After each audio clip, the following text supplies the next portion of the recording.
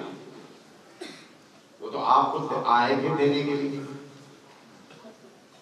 اللہ کے نبی تو نہیں مانگیں گے، آپ خود آئے تھے دینے کے لیے کہ آپ نے بڑی زحمتیں اٹھائی ہیں، ہم یہ سونا اور چاندی لے کے آئے ہیں، ہیرے جواہرات لے کے آئے ہیں، درہم و دینار لے کے آئے ہیں، آپ یہ لے لیجیے.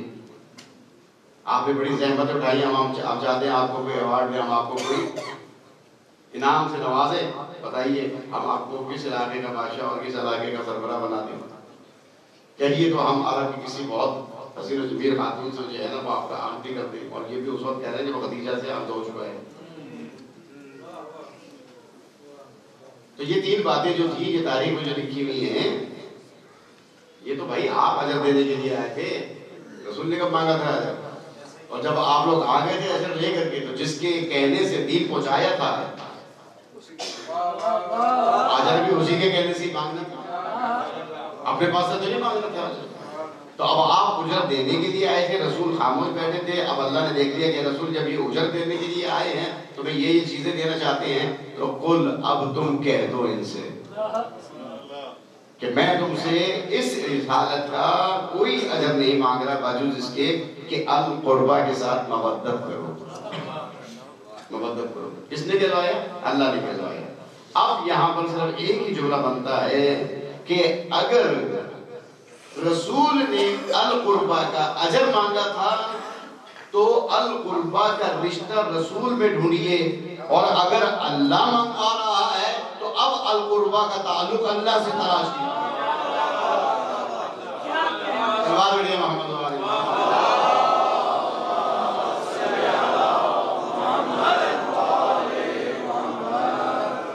تو اللہ سے تلاش کیجیے، کیونکہ اللہ کہہ رہا ہے کہ آپ مانگ لیجیے، لے لیجیے.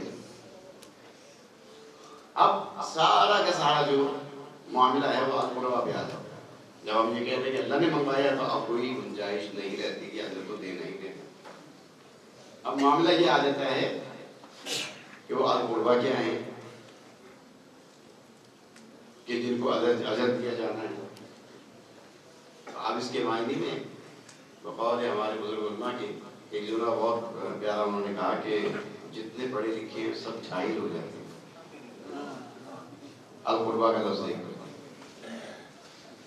یعنی گویا کہ مشرکین آئے رسول کے پاس، انہوں نے کہا یعنی کہ رسول ان مشرکین سے کہہ رہے ہیں کہ میں تم سے اس رسالت کا کوئی اجر نہیں مانگتا، تم میں مجھ میں جو رشتہ داری ہے اس کا تو خیال کرو. یا ایک ترجمہ یہ کہ میں اپنے پاس نہیں کہہ رہا ہوں، بازاروں میں قرآن موجود ہے، آپ جا کے دیکھ سکتے ہیں. نام ملے تو مجھے آپ بتائیے، میں آپ کو حوالے دوں.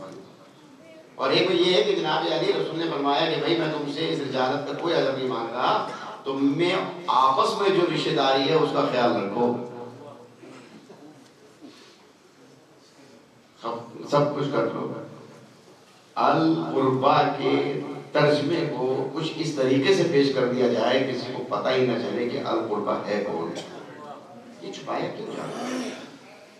اور کیجیے ذرا، کیوں چھپا رہے ہیں اس بات کو کہ یہ القربہ کون ہے؟ دراصل چھپانے والے جانتے ہیں کہ القربہ سے حقیقی مراد کون ہے. القربہ سے حقیقی مراد کون ہے یہ جانتے ہیں چھپانے والے. اب کون ہے؟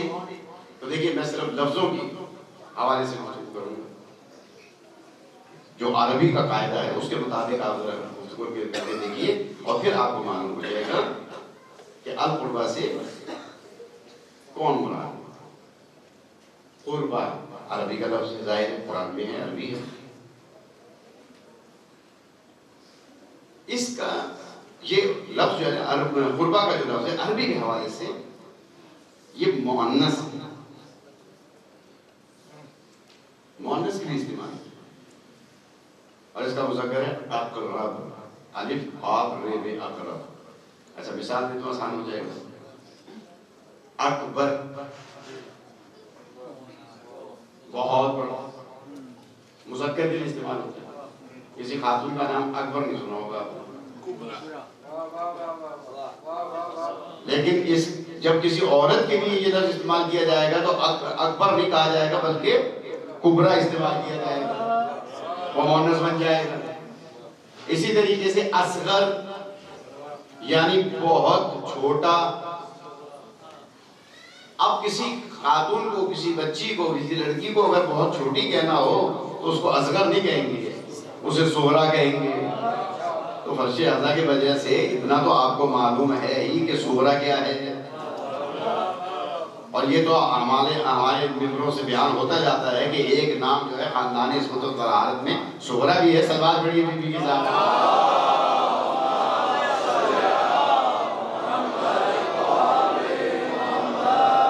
تو اسی طریقے سے اکبر سے کبرا، اصغر سے صغرا، اور اقرب سے قربا۔ اقرب بہت قریب، کوئی ایک مرد جو بہت قریب ہو آپ سے، اور جو کوئی خاتون بہت زیادہ قریب ہو اسے عربی میں قربا۔ اب ہمارا ترجمے کرنے والا جو بھی قرآن کا ترجمہ کرتے ہیں جاننے والے، انہیں معلوم ہے یہ مؤنث کا صیغہ ہے، منگوا رسول رہے، اللہ منگوا رہا ہے، اور منگوا بھی القربہ کی رہا ہے، اور قربہ ہے بھی مؤنث کا صیغہ۔ تو اب رسول کے خاندان میں ڈھونڈنا پڑے گا کہ وہ خاتون کون ہے جو رسول سے قریب ہے۔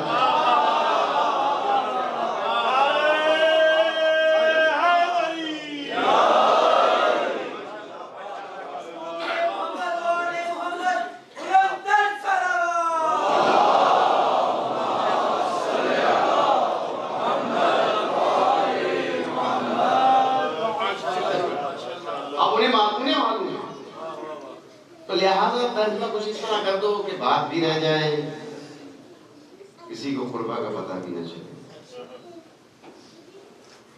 قربہ کا پتہ بھی نہ چلے۔ ہاں چلے پتہ نہیں چلتا، ہم نے ٹھیکہ تو نہیں لی کسی کو بتا دیں۔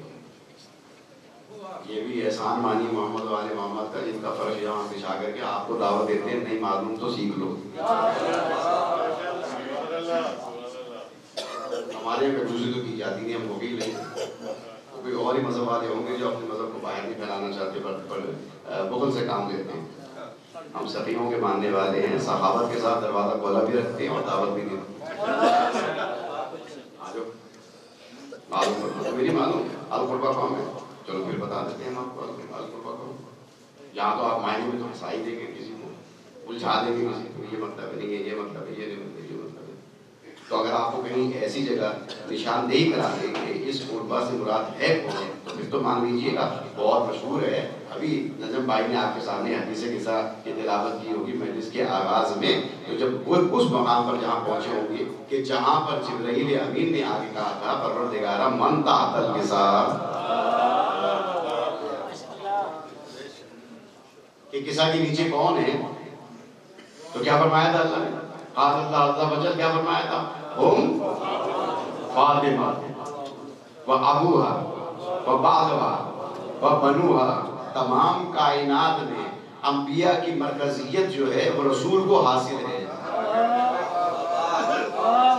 رسول کو مرکزیت حاصل ہے۔ لیکن چادر قصہ میں جب آئے ہیں تو وہاں پر مرکزیت ایسے تبدیل ہوئی کہ وہاں پر مرکزیت جناب سیدوں کو بنایا گیا کہ جناب سیدہ ہیں، ان کے بابا ہیں، ان کے شوہر ہیں اور ان کے بچے ہیں۔ اب بھی آپ کو اگر قربہ سمجھ میں نہیں آیا تو ہم آپ کی عقل کا مادہ نہیں کر سکتے ہیں اور کچھ نہیں۔ سوال بڑے معاملے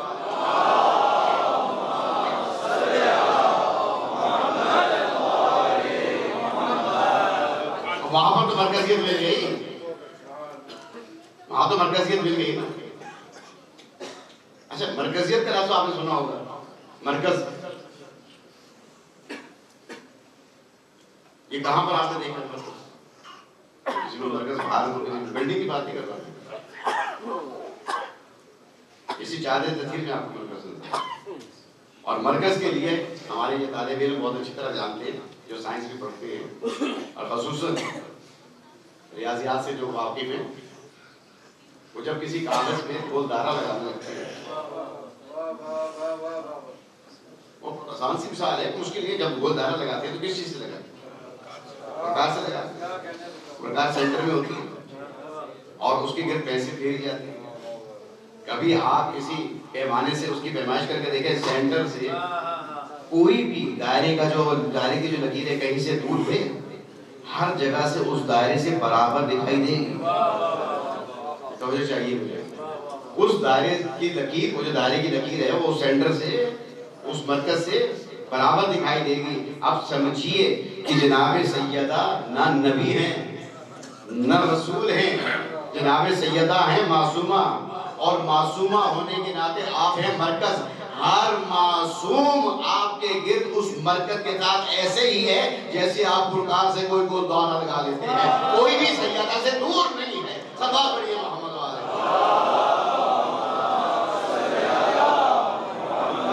کوئی بھی دور نہیں. یعنی صرف اسی وقت نہیں بلکہ پورے مرکز کی، پورے اہل بیت کی مرکزیت کسے حاصل ہے؟ وہ جناب سیدہ سلام اللہ علیہ. اچھا یہ جو آیت ہے اور ہم عموماً سنتے ہیں اور روایات میں ہے، لفظ ہے روایات میں، فرض کا لفظ روایات میں ہے کہ اللہ نے ہماری اطاعت فرض کی، اطاعت فرض کی، محبت فرض کی ہے. لیکن قرآن میں توجہ کیجیے گا، قرآن میں اطاعت کی فرضیت، آپ کہیں گے عجیب بات ہے. جی ہاں بالکل عجیب بات تو ہے. قرآن میں فرضیت کی آیت اگر آپ کے ذہن میں کسی عالم سے سنی ویڈیو پڑھی ہو تو مجھے میرے ضرور اصلاح کیجیے گا. نہیں فرضیت کیا ہے؟ کیا آیت کیا ہے؟ پھر دوبارہ پڑھ لیجیے. قل لا اسألکم، میں تم سے سوال کرتا ہوں. سوال کرنا حکم دینے کے برابر نہیں ہوتا. سوال کرنا اور ہوتا ہے، حکم دینا اور ہوتا ہے. یہ سوال ہے، حکم نہیں ہے. حکم کیا ہے؟ اقیموا الصلاۃ، نماز قائم کرو. آتوا الزکاۃ، زکات دو. للہ علی الناس حج البیت، لوگوں پر اللہ کے لیے فرض ہے کہ وہ اس کے گھر کا طواف کریں.